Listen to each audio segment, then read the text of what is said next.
In this video, I will show you the 5 filters I use to pick winning stocks. I've been using these 5 filters for almost a decade now, and I have achieved a performance of 25% per year using these 5 filters. So for the moment, they work, and I think they will continue to work in the future because they are inspired by Warren Buffett. In case this is your first video from this channel, welcome. My name is Christophe Nour, and I built this channel to help you become a better investor. So we can start, and I will add some comments along the way. So the first filter you see here is a high return on invested capital. It's only one metric, one line, but it's deadly important because it will remove all the bad companies with a bad ROIC, return on invested capital. What is a high return on invested capital? I would say it's above 15%. If you have a company with a sustainably high ROIC, you can say it's a pretty good business on average. So how you can screen for this high filter? You can go to any screening tool you want. You can use Stock Unlock, you can use FinChat, anything you want, and you can put 15% minimum ROIC for the past 10 years on average. Please use the track record of the company. Don't only look at the last year's ROIC. You have to look at the track record, past 3 years, past 5 years, past 10 years. Second thing in your analysis of ROIC, is the return on invested capital growing over time or decreasing over time? It's very important. I want to focus on businesses that are growing their ROIC, that are improving their efficiency over time. If you have a return on investment that is improving, that will show you more margins, more efficiency for the business, more rewarding to be a shareholder. So that's a key filter, and it is the reason why I put it number 1, because the goal here is to be a very harsh grader. If a company doesn't have a high ROIC for a sustainable period of time, it's a red flag. It's a red flag for the kind of quality investing I do. And for my track record of investing, of all the investments I've made, high ROIC. High ROIC was the cornerstone of my investment philosophy. I want to invest in efficient businesses. The ROIC is for $100 of reinvestment in the business. How many dollars can you get in 1 year? If you have a ROIC of 50%, you reinvest $100 and next year you get $50. So it's very efficient to reinvest the business. And also the ROIC will tell you something about the capital allocation of the business, if the CEO knows how to allocate capital. Because if you have a high ROIC, like many software companies, for example, you have an incentive to reinvest inside the business to grow at, let's say, 30% per year if you have a 30% ROIC. So you can reinvest all your earnings at 30% per year. You want to see reinvestment opportunities. In the contrary, if you have a low ROIC, it's a waste of capital to reinvest in the business. So yeah, depending on your ROIC, if it's 10, 20, 30, 50%, it's maybe smart to reinvest inside the business, or not smart at all and you will destroy value.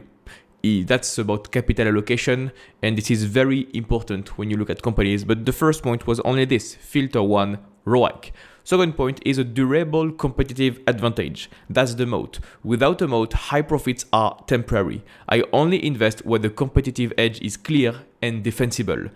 I've built my track record investing in quality companies, quality assets with a moat, with a competitive advantage that puts this company as being superior compared to competitors.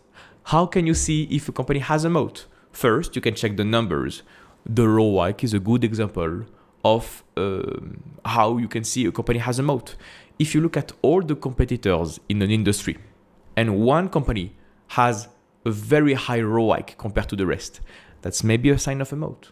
You can also compare the margins, gross margins, operating margins, free cash flow margins, net margins. And if a company in the competitive area has a very high margin profile, has great margins, way higher than competition, maybe they have a moat. You can accumulate all these signs of spotting a moat. That was for the quantitative side. Now for the qualitative side, there are some qualitative aspect of a company that you can spot, like customer retention, for example. competitive edge when it comes to quality of products. Maybe they have economies of scale. Maybe they have special partnerships with suppliers. Maybe they have branding. There are different kinds of moat, of competitive advantages. The goal here for the filter 2 is to only invest in companies that have a moat, that are superior to competition.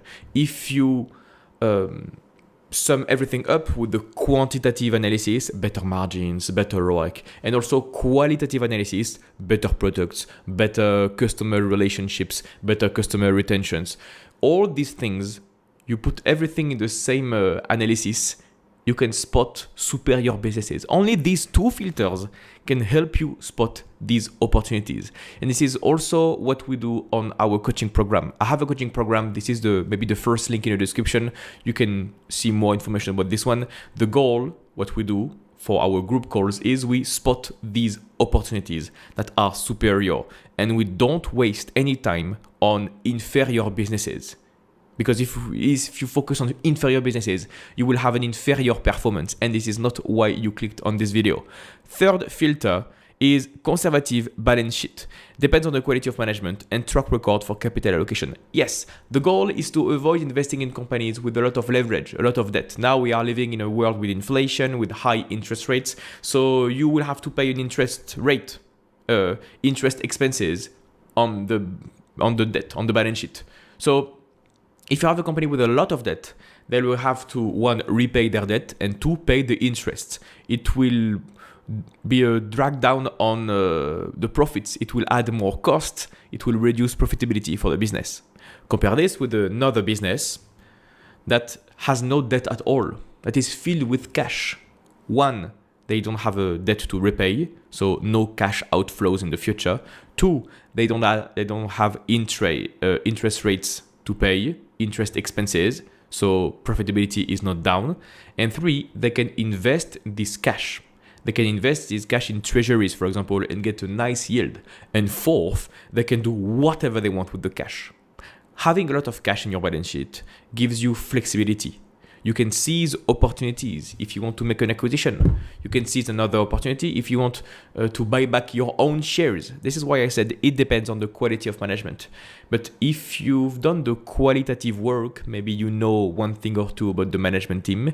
You know if they are good about allocating capital, having the vision on the company, on the industry, and maybe they are good capital allocators, like they give dividends or buybacks depending on the price action. For example, if the stock price drops, you want to pounce on buybacks. Not a lot of management has done this. I can give you one ticker. A company that does this successfully is Medpace. Medpace Holdings. The ticker symbol is MEDP.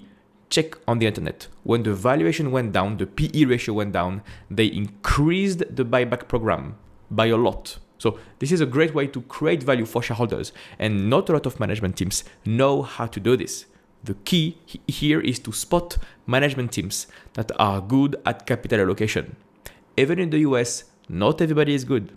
So if you don't know how to do this, maybe you have to work on finding good capital allocators. You have plenty of videos on YouTube about this one. I've made plenty of videos on this topic. And again, we work on this on the coaching program. So as always, you have the link in the description. Track record of good capital allocation. Here we go. A conservative balance sheet will help you have more flexibility. That's a risk that you want to avoid. And also, if we are faced with a big financial crisis, having a lot of debt will not help you.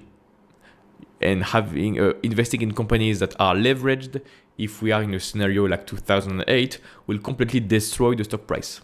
So that's a risk that you don't want to take. Fourth filter, predictable cash flow growth. The best businesses are cash machines. I want stable, repeatable growth. Yeah, another way to put it would be avoid cyclical companies.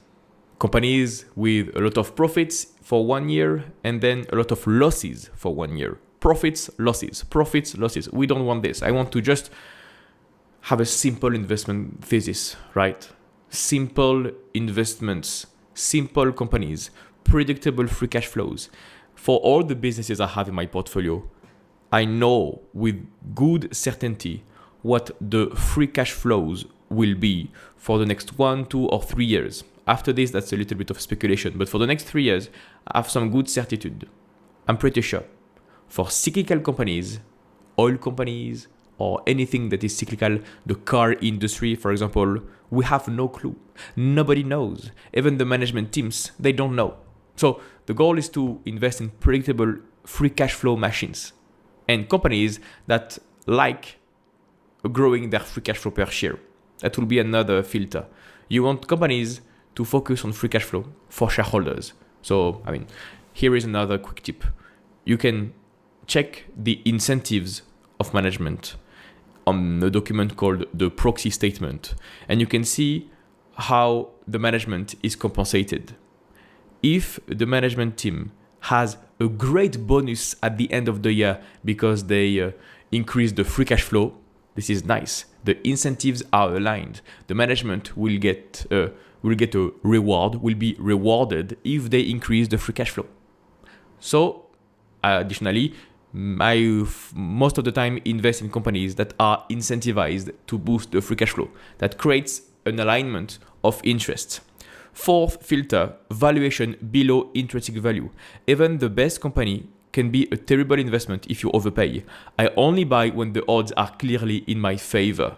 You can buy an extremely good company, but if you pay too high a price, too expensive, you will have a terrible performance. The most famous example of this is Microsoft in 2000. Great business model, great management team, but a PE ratio of 70. It's just too high. So know yourself, know a threshold. I have, for example, for me, I have a threshold of a PE ratio of 30, 35, 40 max. I don't go above this, and I never went above this for my buy targets. So for me personally, I never buy extremely expensive businesses, even though there are great businesses, right?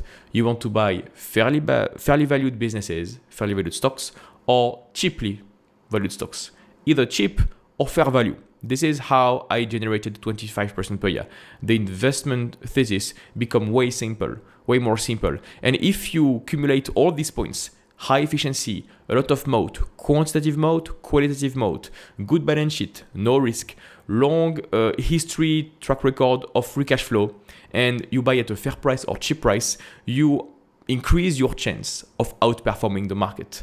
And this is what I teach my clients. By the way, if you want to join my community of serious investors and you want to become a better investor and outperform the market, there is a link in the description to book a free strategic call with me. So we will discuss, just you and me, discuss about your situation, your problems, your portfolio, and see if I can help you.